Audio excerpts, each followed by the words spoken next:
Hello, everyone, and thanks for tuning in to the Franchising 360 show. And what better way to spend a Friday evening than with my wonderful host here, Danielle Wright. And I am Tim Parmeter. And as always on the Franchising 360 show, we are going to take a 360-degree view into the world of franchising.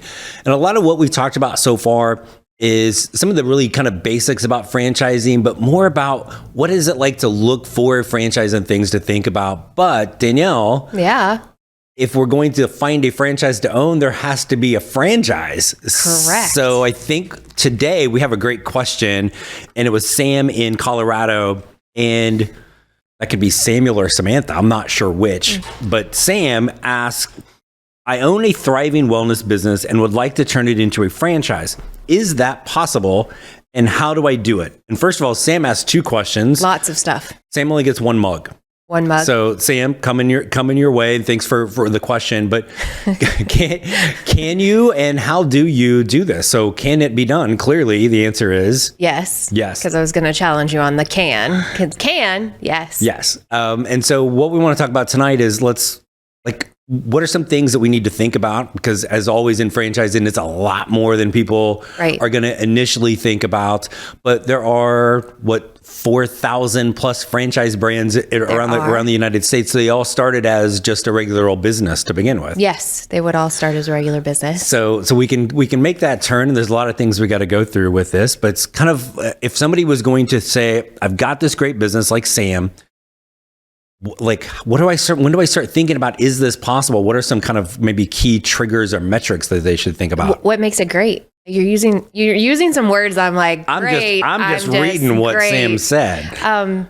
So do as I stumble across myself, because there's so much, having a business functioning, operating for a period of time, having some history in a market are things that consider as you're operating your business.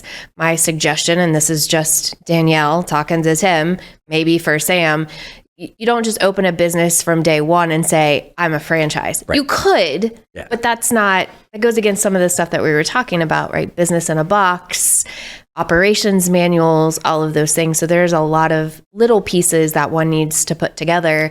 But the reality is, if you have a business that's been functioning for a year or two, you have market viability. You can speak to how many customers I've had and what are my average checks, and not just how much revenue I've brought in and how much money I'm making from it. So those are just some pieces I think we're going to talk about today. Definitely that proof of concept, correct? We've kind of half joked about, the great business that could be Tim's Sandwich Shop. Yes, right? We bring up Tim's Sandwich Shop frequently. But I guess, again, like you said, I could go, hey, I'm going to start this like location number one and immediately franchise.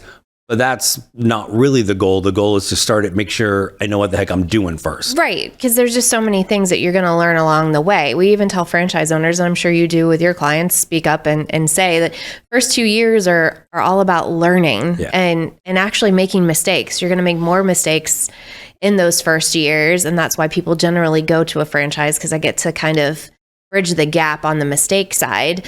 But proof of concept is big, but what does proof of concept mean? Right. I can ask a lot of questions to the question that you're asking. So I would recommend to anybody, be operating for a handful of years, do all of the things that would be called a mistake and jump the hurdles and bridge the gaps and make sure you're documenting all of it. Now, you could start a business and say, hey, the ultimate goal is to franchise, and doesn't mean that you're going to get a franchise from day one, but go with that in mind. Like, I'm sure there's a book that I know that I can never quote who said it, but start with the end in mind. And if that's the case, then if you want to be a franchise, go in thinking that to begin with. Like, what do I need to have? Right. Well, and we talk about that business in the box and how one of the main reasons people would become a franchise owner versus starting their own is the plan to follow.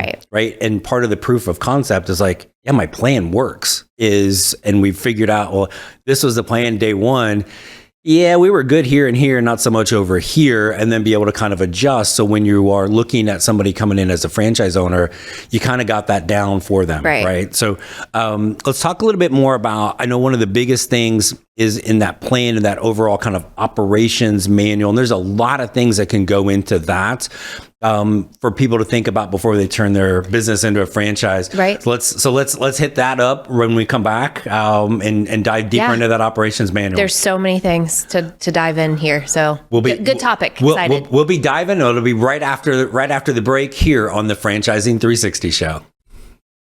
All right, we are back here on the Franchising 360 show, and tonight we are talking about what about when folks have a business and how do they take that business and turn it into a franchise? Who knows, that thing you've got going right now could be the next, I don't know, McDonald's for there example. We go again. So we were talking right before the break. Yeah. One of the things is that proof of concept, and we want to get into the operations manual and how important that is. But come back to the proof of concept for a second, because if it is a retail location, that may have some other things that factor into this a little bit as well. So we were talking on the break, right? And I'm like, oh man, I should have said this, because it's not just, hey, I have one location and it does well in my community. And a lot of franchises are like, hey, you have to be invested in your community and participate and be the go-to, right? And so, yes, it works in that market, but sometimes you have to stretch yourself and then do a second location. So I think one of the things we're going to talk about today that we've discussed is it doesn't just take X, Y, and Z. It also takes this magical little thing called money. Yes. And investing in yourself. So the reality is in a retail or even non-retail or non-brick and mortar. We say retail a lot, and we got to start recently learned that maybe we should not be saying that. But from a brick and mortar perspective or a logistics type of business, home service, you know your market like the back of your hand. What you don't know are other markets and how it will be received. And that's a tester kind of into going into the franchise space. And what's also great about that is then you have maybe something you can sell and bring in your first franchisee into something operating. But that's a whole nother tangent Well, because you're going to have potential candidates looking at your business and go, well, yes, you have this one location. You've lived there. You deal with this a lot, right? You've lived there your whole life. You know, it's your all your people in your community, your friends, your family, your kids' school. Well, of course it worked there because basically there's all your friends and family. What about if we go across town where you know nobody? Right. That's a big, not that it can't work. I'm sure that happens a lot, right? Because I think you show clients a lot of franchise brands that maybe have one location or two locations. They're in their infancy. Right. I've worked with a brand recently that has 6 locations, and they were corporate locations, and she sold them to franchise owners, and now she has franchise owners. So there's a lot to go into, hey, how do I turn my business into a franchise, which we're going to talk about, but what makes it the best or the opportune franchise opportunity for people like you, what you work with. Even that proof of concept, sometimes if it's the, it's an ice cream franchise, but it started in Florida, it'll be seasonal. People are or it's the landscape, the pool cleaning franchise. Right. There's a former client of ours at Fran Coach in Detroit, Michigan.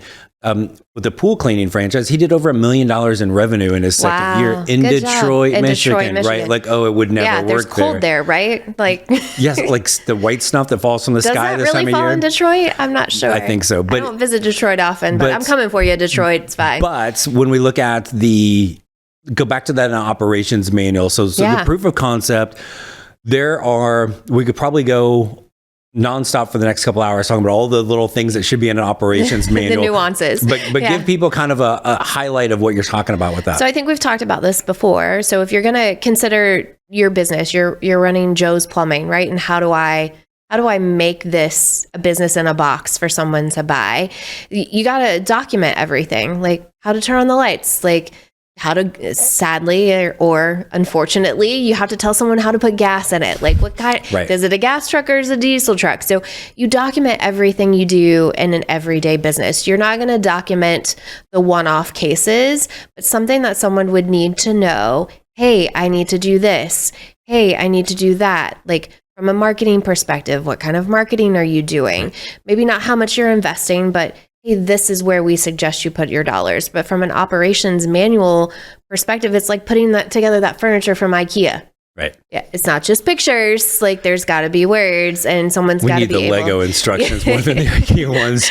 But and I think things, like part of that operations manual, the buying power, or just even like, where do we buy the napkins, or like all of those, like how we slice the tomatoes, every last thing has to be documented. And why you have to do that is because in order to offer your franchise for sale, for someone to buy it, you have to provide for a table of contents inside a document called the franchise disclosure document, and kind of tell people, this is how you lay out the business, right? I've worked with health, wellness, and beauty a lot, and think about all of the things that go in. I got to flip on the wax for waxing someone's brows. I got to go in and clean the combs if I'm going to do hair. Like, there are pieces to and how do you, not just that you have to, but how you do it. How you do it is a specific. How long does it take?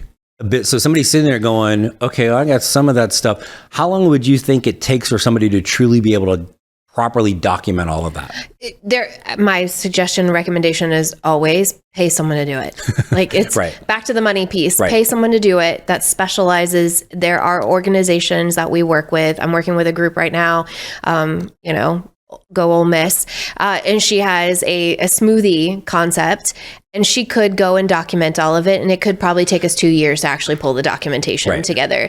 But there's a third party company that she can utilize that go in and shadow everything that she does for probably 2 weeks, and then can turn around a document in no time. Because I think it's also, when you have that third party, yes, I know what to do, right? But all of a sudden now they don't. So like, again, it's like you're going to forget things, right? It's just second nature. The Einstein quote. When you wake up, right? You got to get up and you got to brush your teeth. Right. Does someone stand there every day and tell you to do that? No, sometimes maybe you do. sometime. But no, it's like the Einstein quote, something about like, when you're explaining things, do it so like a third grader can understand. Yes, I love that quote. And that's where that third party's coming in to be able to really make sure, have you taught this the right way? Well, and to document the right things. Right. Where I could go for hours on all the things you should probably have in it, but you don't necessarily need all of those pieces. Correct. And so one of the things you talked about, that operations manual and the table of contents, leads us into the FDD, the franchise disclosure document, the franchise agreement, all of those things. Got a fun fact for that here later. Let's touch on that fun fact and a couple other things to turn your business into a franchise. That's here on the Franchising 360 show. All right, we are back on the Franchising 360 show. Tim Parmeter with Danielle Wright. That's me. And we are discussing how to take that amazing business you have and turn it into a franchise. We talked about the proof of concept. Yep. We talked a little bit about the operations manual, even though we could go forever on that. But then there's kind of a legal component of this. Legal. I know, right? Legals and everything. They just kill it all, because we're going to need something on the mug that's of the coffee cup that says, hey, contents might be hot, in case somebody didn't understand that. That's cute. So there are a few different aspects of the legal side of things. Yes. We talked about one, just kind of like, I think you kind of threw it out there. You'll hear the letters FDD, which stands for. We use a lot of acronyms in franchising. Yeah, there's a whole like list of those that you got to memorize. Everywhere. So FDD is a what? Franchise disclosure document. Franchise disclosure document. Yes. So what is a franchise disclosure document? So there's this governing board called the FTC, which means the Federal Trade Commission. So they regulate franchising and trade commission stuff. Sure, whatever. And so there's a franchising rule in place set by the Federal Trade Commission going back years, like to the 70s. And the document used to be called something really funny, but I can't say it here. So we'll just put that. Email us if you really want to know what it is. I don't know what they were thinking with the acronym, because it sounds like a bad word that starts with the letter F. That was not really meant to be that, but that was the acronym. Correct. Right? So in 2007, they changed that. So we weren't saying those those letters anymore to the franchise disclosure document. You have to have, if you want to sell your business as a franchise, you have to have a franchise disclosure document. This gives any consumer the opportunity to review the necessary information for them to make a sound business decision on moving forward with the franchise. So an FDD is the legal documentation that a business has to have in place to be able to sell you a franchise. Note, if they don't have that, be cautious. Run. So the other piece of that then too is also the franchise agreement that people are going to sign that kind of gets tied into there. Yeah, everything that they would need to know is in the FDD. And there is so much stuff to talk about that it is not segment worthy, it is episode worthy. Yeah, it's probably multiple episodes worthy. I don't know, I don't know, maybe next week come back and we'll go into the FDD a little bit more. But so that can be daunting when you see one of these things. It's 200 plus pages. Yes. How in the world does somebody just turning their business into a franchise supposed to know how to do this? Well, most of the time, like I said earlier, you're not doing it by yourself. Right. Like you're really, hiring please don't. someone. Don't just go to your regular uncle is an attorney and I want an FDD, right? Like there are franchise attorneys, people that specialize in franchising, and then there are ones that specialize in helping you do that, create that document. He said 200 pages. There are some that are 1,000 pages long. The dreaded word that you use, McDonald's, right. Tends to be a lot larger. It's been around a long time, lots of different avenues to open that business model. But you go to an attorney and they're going to walk you through all the things that you need. Most of the time it's like packaged together, like, hey, let's work on the ops manual. Let's put all of those pieces together. I wouldn't always say start with the FDD. I would say start with understanding how your business works and how you would explain it to somebody. Which is kind of why we talked about proof of concept, then operations manual, then the legal side. And you and I both know there are some companies out there that will go, oh, hey there, Pete the plumber. We'll turn Pete the plumber into a franchise. We'll get you an FDD and you're good. Not entirely accurate. Correct. Make sure you're vetting out or validating those resources first. Right. Whatever anybody's trying to look on the show, you have a business, I want to consider it. Talk to franchising professionals. I don't ever do a plug here, but createashift.net or just I'll do it for you. Franchising 360 show, put the info in. I will gladly have a call. We'll talk through it. I'll give you some of our referral partners, people that I would trust and use myself. And we have used ourselves for our businesses. Well, and again, part of like, not to make light of this, but why we do this show is taking that 360 degree. It's not just the FDD. There's so much more that you need. And I've seen so many people that go into, hey, I want to franchise my business. And like you said, just get taken. Like they spend a lot of money and they come out of it. Yeah, I got an FDD, but I've sold no franchises. I have no marketing support. I have no interested buyers. And if the goal is really, I want to sell this as a franchise and grow my system because it's great, then work with the right people and put the right places. So it's not just, I have an FDD, therefore thousands of people are going to want to become a franchise owner of my brand. But that's probably, how many people do you place in brands like that? You and I both know some kind of sad stories where people did think that. And again, there's so much more to it. And which really kind of leads to the last piece, which is the good old dollar. Yeah, nothing comes free. We need some money to, and let's come back. Except apparently my time. Right. Well, that is true. But I got you a mug. Yeah. Thanks. So, but let's come back and talk a little bit about kind of the elephant in the room with franchising. Always, hey, it's going to cost money to turn it into a franchise, and then to really get it to where you need to be. Yeah. So let's talk about the good old dollar on the Franchising 360 show right after this. Welcome back on the Franchising 360 show. Tonight, we are talking about how to turn your amazing business into a franchise. Danielle, we have talked about the little things like proof of concept. Yes. Kind of need to make sure it works first. Here's our checklist. Let's go through it. Yep. Operations manual and everything that somebody has to do to own this thing. We got a franchise disclosure document and legal. But what we're really missing here is money. Yeah. So it's not free to do this. No. So unless you've got really great relationships with people that provide these services and you've just, maybe bartered, but probably not, right? Probably not. There's two sides of this. There's the money it takes to do that operations manual. And again, we already have to have the business first. Yeah. You're building the box, right? Is what you're saying. And so the proof of concept, the operations manual, all of the legal stuff, that costs money. Yes. The piece people forget is now I have all of that. Now I need money for everything else. So talk about some of those things, right? Because we don't just magically get people. Yeah. No, you don't. Well, you challenge. I mean, not very many. Well, because the best proof of concept is when your customers want to become your franchise owners. Right. So the reality is a lot of businesses that do turn themselves into a franchise, you're actually going to get quite a few of your customers that want to open a business. What's the struggle with that? How's that max capacity? Right. That's your local area. Right. How do we take this to the other 49 states? And you're going to really, where do you put them in your local market? Right. Where it's not going to hurt your business. Correct. So there are things to think about when you're saying, hey, let me take that customer and let them have a franchise. Well, where are you going to put it? Right. So from a financial perspective, I hear that a lot. Like, hey, I've got a couple of franchise owners. I've invested all of this money, very large dollar amount, right, into becoming a franchise, but now I have no interested buyers. Right.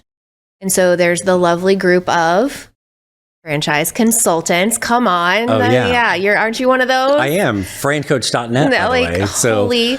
And so you can go with them, but it's not an inexpensive pathway. But it's still all about like marketing and lead gen, just in a different way. Just in a different way. You're getting a different type of consumer. You're getting a different type of buyer. So you have to have money to invest in that. There's a little bit of misconception sometimes that as a franchisor, that franchise fee you're going to get, like, oh, let me just stick that in my pocket. But that's where all the money comes from. Once you do all of the work and the time and the effort to find that person who wants to be a franchise owner.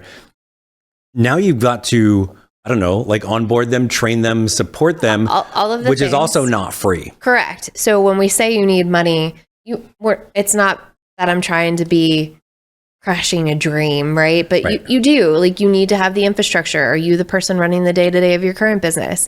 Do you have a team? Do you need the team? Right. Yes. So if you use a third party to help you do this, which there are a lot of groups out there that do, they're going to walk you through a budget of what that needs to look like. So you're not going in blind, but no, you could do it, bootstrap it and try. Not a lot of brands do. Right. But you have to probably rewind and think, how much does it cost me to do all of that? Well, and then kind of what are those goals, right? Do you want to just, do I want to kind of surround myself with other owners in the state? Do I want, like with any business, what are my goals out of this, right? And if you want, hey, I want 500 locations in the next 5 years, you could, but that's going to take even more money and infrastructure and all of those things. Like anything, you need a good plan. We need a good plan, right? So we know it's going to take proof of concept.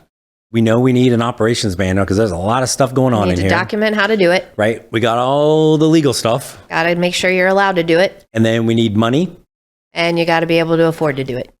We need the money. And then again, part of that plan, if there's going to be a plan for owners, we want that franchisor to have that plan of what they want. And even some of that support you talk about, yes, maybe you hire marketing or training, or somebody's got to work with that lead from a kind of a sales standpoint. You can hire those people, but you can also find ways to kind of outsource that at the beginning as well, right? Right. So, and if anybody wants to learn more about that, becoming a franchise owner, or becoming a franchisor, well, franchise owner too, but today we're talking about franchisor. We're here. I promise. It's Friday. The franchising360show.com. There's a cute little QR code now. We're so like hip. That's what the kids call it. Also, creativeshift.net is Danielle's business that does this all the time. We hit on the legal side, the FDD and the franchise agreement.